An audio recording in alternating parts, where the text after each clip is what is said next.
Olá, alunos da Escola Antônio Burgos, alunos do 9º ano. Pessoal, amanhã vocês irão fazer, né, a nossa atividade avaliativa remota. E aí, então, eu acho que seria bem conveniente, nesse vídeo de hoje, nós fazermos aí um comentário geral sobre os nossos conteúdos abordados amanhã. É como que uma revisão, tá certo? E aí é nesse sentido que o vídeo de hoje está sendo elaborado, tá ok? Vamos falar um pouco sobre tabela periódica e um pouco sobre ligações químicas, justamente os dois conteúdos que irão compor a nossa atividade avaliativa remota de amanhã, ok? E aí, então, eu vou aqui compartilhar o material com vocês para que a gente possa aproveitar melhor, né, esse momento. Veja, na ideia de tabela periódica, é interessante, né, pensar na tabela periódica, né? A tabela periódica atual, ela é uma forma, assim, de organizar os elementos químicos conhecidos. E na tabela periódica atual, você tem ali os elementos organizados em ordem crescente dos números atômicos. É a chamada regra ou lei de Montcellet, lei da periodicidade lá de Montcellet. Os elementos estão organizados em ordem crescente de seus números atômicos, né? Da sua quantidade de prótons existentes ali no núcleo. E aí é importante dizer isso, porque é dessa maneira que nós teremos, aqui nós temos alguns exemplos, né, de elementos químicos, olha lá, o ouro, prata, cobre, certo? Aqui substâncias simples, né, formadas só por aqueles elementos, ó, o chumbo, potássio, né, o potássio está aqui dentro da água porque ele é muito reativo, em contato com o oxigênio do ar, ele é inflamável, né, então ele fica ali dentro da água. E aqui nós temos zinco, ferro, né, o platina, o mercúrio, o arsênio, que mais? Enxofre, sódio também dentro da água por conta, né? E aí é interessante dizer, né, que quando você tem na estrutura da tabela, você tem a tabela ela é montada de uma forma tal que os elementos que estão ali em uma mesma coluna vertical, a linhazinha em pé, né, chamados grupos ou famílias, eles terão propriedades semelhantes. Aí você tem aqui, por exemplo, olha aqui, ó, propriedades semelhantes. Ó, o sódio, ele é da mesma família, né? Ó, família 1, família dos metais alcalinos. Ele é da mesma família lá do potássio, né? Ou seja, elementos que estão em uma mesma família, eles possuem propriedades químicas semelhantes, né? Por exemplo, lá na família do oxigênio, família 16, também chamada de família dos calcogênios. O que é que você tem ali? Você tem todos os elementos, eles terão 6 elétrons na última camada, e isso faz com que eles realizem duas ligações covalentes, né, com outros elementos ali, também não metais. Veja que isso são propriedades que vão direcionando o comportamento dessas substâncias, né? E aqui nós temos, então, justamente, né, a tabela atual, ordem crescente dos números atômicos, as linhas verticais aqui, ó, que vão de 1 a 18, são chamadas de grupos ou famílias e tem a ver com a quantidade de elétrons existentes na última camada, a chamada camada de valência, né? Principalmente quando você está falando dos elementos representativos. Quem são os elementos representativos? Família 1, família 2 e de família 13 a família 18, né? São chamados elementos representativos. Aproveitar aqui, né, já para falar também dos períodos. Olha, os períodos, na verdade, nós temos 7, ó, 1, 2, 3, 4, 5, 6, 7, que são as linhas horizontais. Ora, os períodos têm a ver com a quantidade de camadas lá na eletrosfera. Quando fez a distribuição dos elétrons, que botou os elétrons, ó, tantos elétrons na primeira camada, tantos elétrons na segunda camada, terceira camada. Pois bem, quando distribui os elétrons, a depender de quantas camadas existe ali na eletrosfera de um determinado elemento químico, nós teremos esse elemento químico em um determinado período. Por exemplo, se só existir uma camada, ele está no primeiro período. Se tiver aqui, ó, 2 camadas na eletrosfera, aí ele está no segundo período, assim como o lítio, o berílio, boro, carbono, nitrogênio, oxigênio, flúor e neônio. não é? Então, ou seja, as linhas horizontais, certo? Elas são chamadas de períodos e tem a ver com o quê? Tem a ver com a quantidade de camadas lá na eletrosfera, né, do elemento químico. Ok, continuando aqui os nossos entendimentos. Pessoal, cada grupo, cada uma daquelas linhas, né, do que nós chamamos de elementos representativos, que é o grupo 1, grupo 2, e do grupo 13 ao grupo 18, irão receber nomes específicos. Por exemplo, a família 1 ou grupo 1, metais alcalinos. Já no grupo 2, metais alcalinos terrosos, né? O magnésio, o cálcio, eles se encontram aqui, nos alcalinos terrosos. Aí você tem lá a família 13, também chamada de família do boro, que é o primeiro que inicia ali a coluna. Do ladinho dele, nós vamos ter a família 14, ou o grupo 14, que é o grupo ou família lá do carbono, né? O carbono tão importante na constituição dos compostos orgânicos, tão importante na constituição dos elementos que compõem os seres vivos, né? Aqui, ó, do ladinho da família do carbono, nós temos lá a família ou grupo do nitrogênio. Do lado, né? Aí já com cuidado, já vai aparecendo os nomes diferentes, olha. Lembra? Família 16, família lá, o grupo dos calcogênios, família 17, dos halogênios, e a dos 18, dos gases nobres. Eles recebem esses nomes porque eles não gostam de se ligar com ninguém, não, né? Eles preferem, não quer dizer que eles não façam ligações, eles podem até fazer, se as condições forem muito energéticas, eles podem realizar ligações. Mas no caso em condições normais, eles preferem não realizar ligações químicas. É aí onde nós temos os calcogênios. Os calcogênios são do grupo 16. Aqueles que têm 6 elétrons da última camada, exemplo, o oxigênio, o enxofre, esses são os principais. Dos halogênios, aqueles que têm 7 elétrons na camada de valência, na última camada de sua eletrosfera, né? Exemplo, flúor, cloro, né? Iodo, bromo. Então, tá eles lá. Ok, pessoal, nessas famílias chamadas de representativas, existe uma correlação entre o número da família e a quantidade de elétrons existentes em sua última camada. Exemplo, grupo 1 possui 1 elétron na última camada. Grupo 2, 2 elétrons na última camada. É importante saber os nomes aqui, viu? Ó, grupo 1, metais alcalinos. Grupo 2, metais alcalinos terrosos. Aí, grupo 13, 3. Cuidado para não pensar que tem 13 elétrons na última camada. Né? Lembra da regra do octeto? Fica estável com 8. Só quer ficar ali com 8 na última camada. Já tá bom, já fica estável. Então, ó, família 13, 3 elétrons na última camada. Família 14, 4 elétrons na última camada. Família 15, 5 elétrons na última camada. Família 16, 6 elétrons na última camada. Família 17, 7 elétrons na última camada. E família 18 vai ter 8, são dos gases nobres. 8 elétrons na última camada são bem estáveis, né? Segundo a regra do octeto, eles já são estáveis e é por isso que eles preferem não fazer mais ligações com ninguém. Ok. O hidrogênio, né? Apareceu aqui, ó, o hidrogênio. Embora o hidrogênio esteja na primeira coluna, né? Família 1 ou grupo 1, mas na verdade ele não é um metal. Né? O hidrogênio, na verdade, ele tem várias exceções quando comparado às normas, digamos assim, da tabela periódica. Né? É sempre bom ficar atento à questão do hidrogênio, tá certo? E aqui, então, o período, né? Eles vão ter, vai estar com base na quantidade de camadas lá, né? Da quantidade de camadas existentes na eletrosfera. Ok. Propriedades químicas semelhantes, justamente, quando eu tenho a tal da família ou grupo, todos os elementos ali terão propriedades químicas semelhantes. É por isso que na estrutura da tabela periódica, eles ficaram todos em um grupo só, né? Devido às suas propriedades químicas semelhantes, tá certo?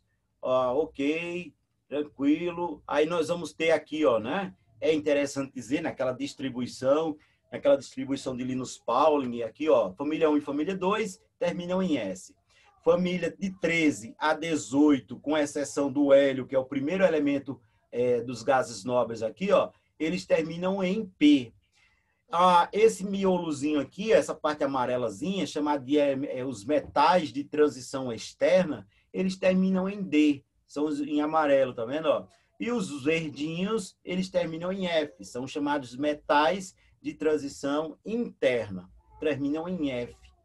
Pois bem, os representativos, mais uma vez, quem são eles? Família 1, família 2, família de 13 a família 18. Eles terminam em S e em P, né? 1 e 2 termina em S. De 13 a 18 termina em P, com exceção desse primeiro quadradinho aqui da família 18. Ok. E aí, então, na tabela, nós vamos definir aqui, né, os chamados metais. Quem são os metais? Olha eles em azul aqui. Ó. Isso é importante, né? Na hora que a gente está falando de ligações químicas, é importante dizer onde estão os metais, o aluno lembrar se tal elemento é um metal ou um não metal. Isso vai facilitar no entendimento da compreensão da química dele. Então, aqui eu tenho, ó, olha os metais, olha o hidrogênio como ficou de fora, tá vendo? Ó, não ficou azulzinho. Então, ele está lá, na família dos metais alcalinos terrosos, mas ele não é um metal. E aqui você tem, né, 77% aí, aproximadamente, da tabela periódica é composta justamente por metais, tá certo? Justamente por metais aqui, ó, tá vendo? Ó? E esse bloquinho aqui, ó, esse marrom aqui, são os ametais. Isso é importante definir isso. Por quê? Porque vai orientar o entendimento do aluno na hora de compreender ligações químicas. Né? Então, os metais terão suas propriedades, eles são maleáveis, são dúcteis, né? Maleável que são transformados em chapa, dúcteis que são transformados em fios, né? Que mais? Aí eu tenho aqui, né, os gases nobres, que são aqueles que não têm quase reatividade, porque eles preferem ficar sozinhos, quase não reagem com ninguém, tá certo? No caso dos metais, eles são bons condutores de calor, bons condutores de eletricidade, não é? Eles têm brilhos característicos. Os não metais terão propriedades opostas, tá certo? E aí, né, são esses raciocínios, tá vendo? Ó, os ametais ou não metais, são sinônimos, né? O A aqui é o prefixo grego de negação. Ok, então eu tenho, né, essa situação aí relacionada aos tabela periódica. Eu quero agora falar um pouquinho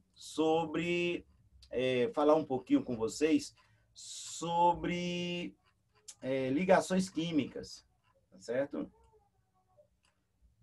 Falar aqui um pouquinho sobre ligações químicas. Cadê? Deixa eu chegar aqui, ligações químicas. Opa!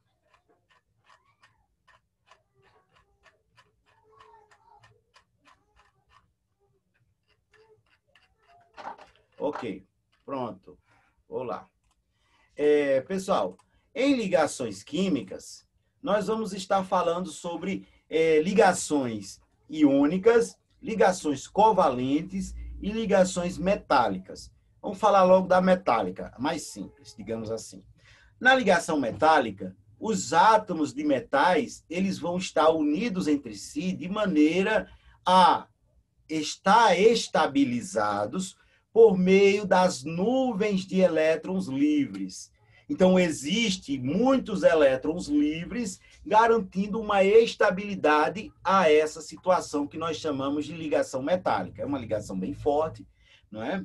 E aí, então, é interessante o aluno compreender, não é estudado aqui em detalhes, mas é interessante compreender que o que garante a estabilidade do conjunto de átomos de metais é justamente as nuvens, né? As nuvens de elétrons livres. E aqui nós temos, sim, ligação iônica.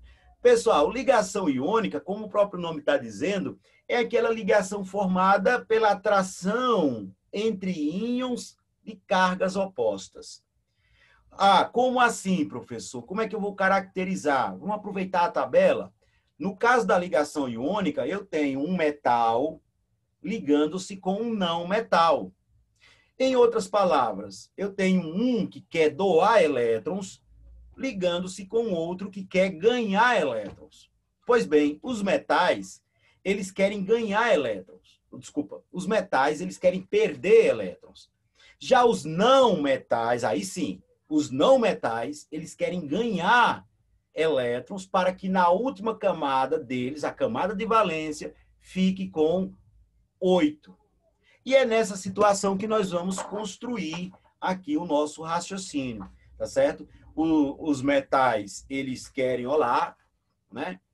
Os metais, eles querem doar elétrons. Ao doar elétrons, eles se transformam em cátions, ou seja, em íons positivos. Ao ganhar os elétrons, por sua vez, os átomos dos não metais, que são os que ganham, eles ficam carregados negativamente. São chamados de ânion. Aí, o que é que ocorre com íons, né, de cargas opostas? O cátion positivo, que perdeu elétrons, o metal, com o ânion, o negativo, o não metal, aquele que ganhou elétrons. O que é que vai acontecer? Eles vão se atrair. E eles vão se atrair de uma forma tal, eles irão se atrair de uma forma tal que ocorra uma neutralidade das cargas. Tipo assim, se eu tiver aqui o cátion 2+, ele precisa atrair um ânion que tenha o 2-. Ou atrair 2 ânions, cada um com um menos. O importante é que no somatório as cargas sejam neutralizadas. Isso para formar ali a representação chamada de fórmula unitária dos compostos iônicos. Os compostos formados por ligações iônicas, atrações entre íons de cargas opostas. É aí onde nós temos aqui no caso, ó, o sódio, né? O sódio, o Na+, o cloro, né? O cloro ele tende a ganhar, ele vai formar o cloreto.